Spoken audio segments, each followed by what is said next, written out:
പിന്നെ നമ്മളെ കാത്തിരിക്കുന്ന 2 പീക്കിരി കുഞ്ഞുങ്ങളാണ് കേട്ടോ. നോക്കിക്കേ, ഇതുങ്ങൾക്ക് ഞാൻ പണ്ട് നമ്മൾ നടന്നിട്ട് പോകുമ്പോൾ ഫുഡ് കൊടുത്തിട്ട് പോകുമ്പോൾ ഒരു ദിവസം ഞാനിങ്ങനെ ആ വേലിയറമ്പിൽ ഇവിടെ ഒരു തബേലയുണ്ട്. തബേലെന്ന് വെച്ചാൽ പശുവിനെയും എരുമയൊക്കെ വളർത്തുന്നത്.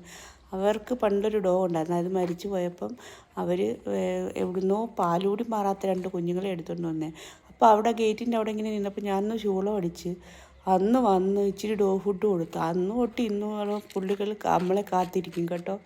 ഭയങ്കര രസമാണ് കാത്തിരിക്കുന്ന, നല്ല രസമാണ് നോക്കിയിരിക്കുന്നതൊക്കെ കാണാൻ. തപ്പടും മുണ്ടും പിള്ളേരുണ്ട് ഉണ്ട്.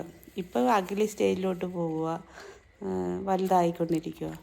നമ്മളിപ്പോൾ എന്നും ഫുഡ് കൊടുക്കും കേട്ടോ. അവർക്കവിടെ ഫുഡ് കിട്ടുന്നുണ്ട്. പക്ഷെ എന്നാലും അതുങ്ങൾ നമ്മളെ ഇങ്ങനെ കാത്തിരിക്കുന്നു. ഒരു വട്ടം കൊടുത്ത് നമ്മളെ കാത്തിരിക്കുന്ന കാണുമ്പം അവിടുന്ന് നോൺ വെജ് ഒന്നും കിട്ടത്തില്ല, അവർ വെജാണ്.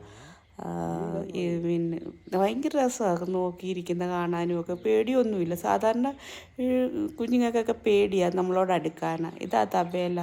ഇപ്പം എന്നും വേണ്ട ഈ റോഡിലിറങ്ങി നിൽക്കും കേട്ടോ. എന്നിട്ട് നമ്മൾ വരുന്ന വഴിയിലോട്ട് നോക്കി